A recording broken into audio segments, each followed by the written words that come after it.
I'm really curious how this is going to play out. It's not every day where you see SAAB in mainstream automotive media, but there's been some lately, and as a SAAB owner and fan, and this channel being SAAB focused, I wanted to share some information. I assume a lot of you guys are already aware of this, so this will be a video sharing some of the facts, and then I'll share some of my own interpretation of what's been going on. If you haven't kept up with SAAB after their downfall, NEVS is the company that bought the remains of SAAB, and there were plans to create a new EV based on the last generation 9.3. We saw some concepts and some promises, but sadly none of it came to reality, at least not at the level that everyone was expecting. A few years back, they were saying that Evergrande, which is the financial backing behind NEVS, was in a financial crisis, and that added even more doubt and uncertainty to NEVS ever creating anything for anybody. For the last few months, there's been even more news that Evergrande continued having financial troubles, and as a result, NEVS went into hibernation mode, meaning most operations have stopped and almost zero chance of anything happening. This is when NEVS decided to release information on a secret project they've been working on called Emily GT. The Emily GT is a fully electric vehicle powered by 4 in-wheel motors, putting out 644 horsepower and an insane 1,623 pound-feet of torque for the high-performance version. It has a range of 621 miles, which is even more than the current record holder, Lucid Air, at 516 miles. The in-wheel motors are made by a company called Protean, which is a British company that NEVS acquired in 2019.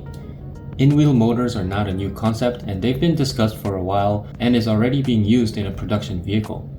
One downfall of in-wheel motors is unsprung weight in each corner of the car, which can negatively affect ride quality and handling.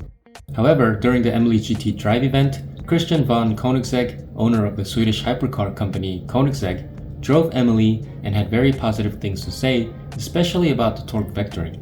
Development for this car began in 2019, headed by SAAB's former designer Simon Padian, who was behind the latest 9.5. You can clearly see the Emily GT and the 9.5 are closely related, which I think is a good thing because the last Gen 9.5 was an absolute timeless masterpiece of a design. I mean, this looks like it could have come out today and it would hold its own place.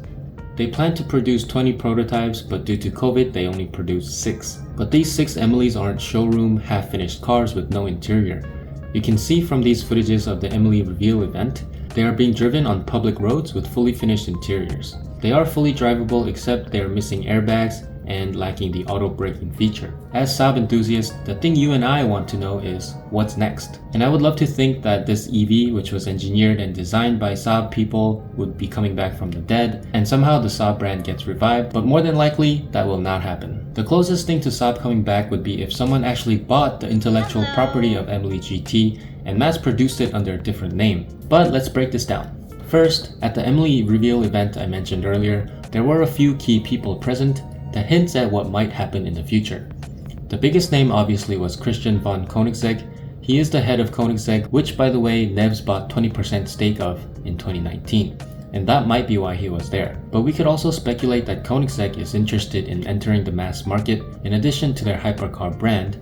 And I imagine if they did, they would need a new brand because selling a mass market car along with a hypercar would not be ideal. And the Emily GT platform would fill that need. The second person is Andrew Whitehead, who is the CEO of Protean Electric. He is the man behind the engineering and development of the in-wheel motors. I think having a separate brand with over 150 patents as the backing is a very reassuring thing. It's definitely a crucial part of automotive future as a whole, given most automakers are going EV these days. Amazingly enough, between the time when I started writing the script for this video and now, there has been confirmation that a secret investment company has signed a letter of intent to buy Emily GT. In addition, it's said to be built in the land of trolls, Trollhättan, which is both awesome and symbolic because this means it'll come from the same place where SAAB was born and has been produced for most of its life. The final deal will be announced sometime in August, which is next month, so I'm very excited to see what comes out of this deal.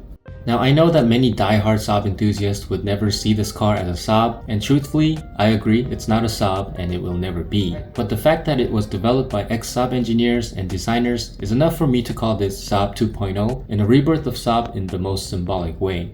The name for this new brand for sure will not be SAAB. In fact, it can't be SAAB because the SAAB Defense Company has the rights to the SAAB name, but I'm curious to see what they'll name this brand. And I'm also curious to know what you guys think would be a good name for this brand. Anyways, as more stories develop, I'll be sharing it on this channel, so stay tuned. As always, thanks for watching, and I'll see you guys on the next one.